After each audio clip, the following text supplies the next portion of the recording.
Всем доброго здравия, ребятки. Ну что, разобрал я, раскидал мотор, разобрал низ, снял ГБЦ. И сейчас я вам продемонстрирую, что бывает при детонации. И какая-то, зараза, хреновая штука.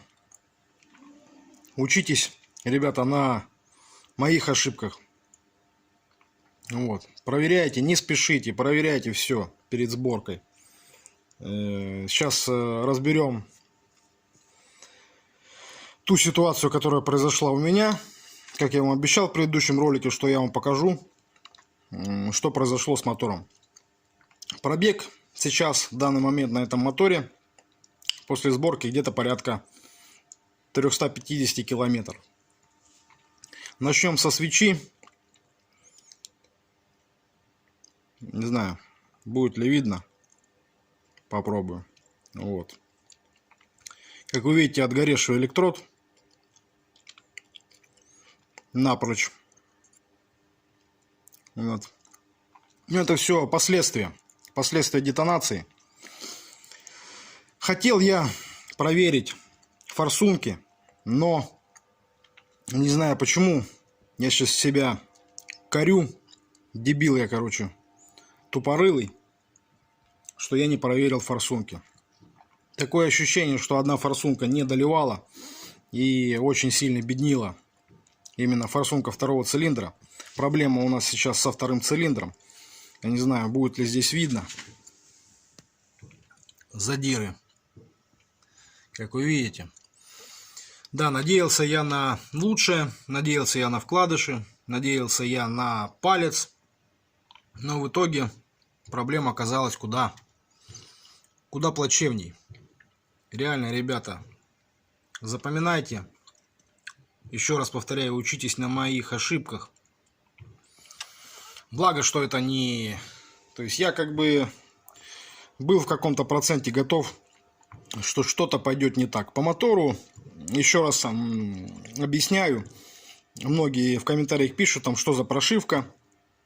С мотором я не делал по большому счету ничего. ГБЦ была лайтово доработана. То есть как, по сути, я не расширял каналы ни выпускные, ни впускные. Просто убрал косяки и совместил коллектора впуск-выпуск. Вот. Прошивка, забегая вперед, изначально на моторе стояла уже Stage 1. То есть, по сути, это плюс-минус как бы программа от 240-сильной ОПЦ. Ну, образно говоря. То есть, здесь на моторе было с этой прошивкой в районе 250 сил. Вот, с ГБЦ ничего я не делал. Поршневая осталась та, что стояла. То есть, я ни степень сжатия не уменьшал, не увеличивал, ничего. Просто были отполированы днища поршня. Установлена турбина с более производительной холодной частью. То есть, опять же, не особо там какие-то супер изменения. То есть, турбину поставишь чуть побольше, она не даст, ну, грубо говоря, не даст той проблемы, что произошла сейчас в данном случае. Вот. И, ну, по сути, на моторе ничего не менялось.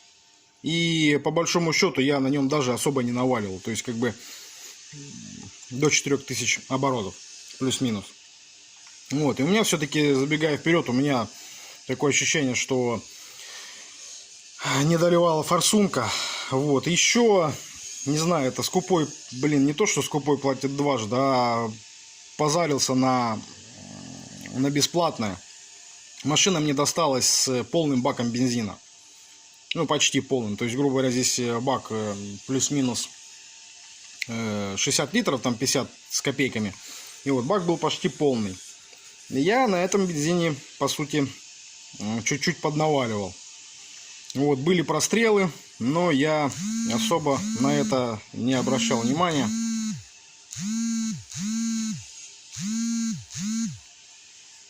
Так что вот такие вот дела. Вот. И в чем проблема? Вот самая главная проблема, ребята. Смотрите, что произошло. Все, поршню кирдык. Видно детонация. зараза, как назло, звонит. Видна детонация жесткая на поршне. То есть на всех остальных поршнях все в идеале. То есть, как мы видим, детона не присутствует ни на одном поршне. Вот. Ну, здесь, сами вы видите, я думаю, здесь комментарии какие-то излишние.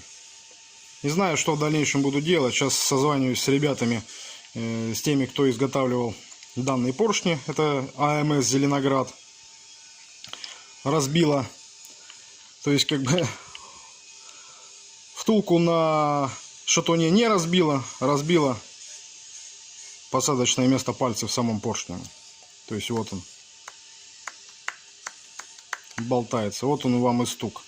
Ну и закусила поршень. Прихватила кольца. Видать, еще кусочек свечи попал у нас вот в это место. Как раз таки. И вот он наш стук. Но это целая, блядь, проблема для меня. Делать ту же самую работу, что я делал до этого. То, что я вам показывал в роликах. Не знаю, что сделать с блоком. Опять же, пишите в комментариях. Давайте пообщаемся по поводу, как лучше поступить. Или же брать блок, искать. Но опять же, блоки, проблема в том, что очень тяжело найти блок на данный мотор. Вот.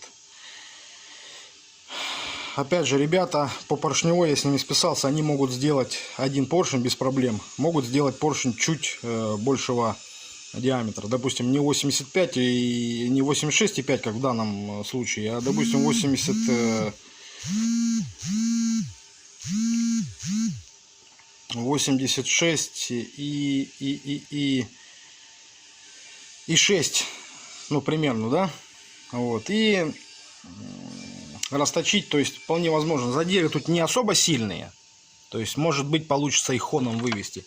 Или же гильзовать второй цилиндр и